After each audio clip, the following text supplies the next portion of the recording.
আন্দোলনরত শিক্ষার্থীদের ৯ দফা দাবির সাথে সংহতি প্রকাশ করেছে দৃশ্য মাধ্যম শিল্পী সমাজ।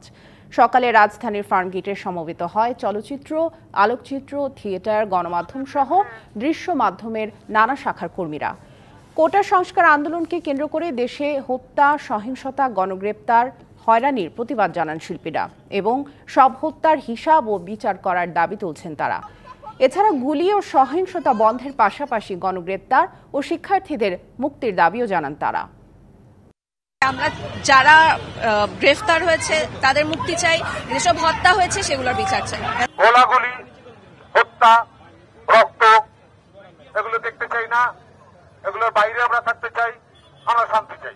ছাত্রদের সঙ্গে আমরা আসি এইটি জানান দেওয়ার জন্য আজকে আমাদের এখানে এসে হাজির হয়। আসলে আমরা ছাত্রদের পাশে দাঁড়াচ্ছি না, ছাত্ররা অনেকদিন পরে আমাদের পাশে দাঁড়াচ্ছে। ছাত্ররাই এখন আমাদের শিক্ষক, ওরাই আমাদেরকে শিখাচ্ছে।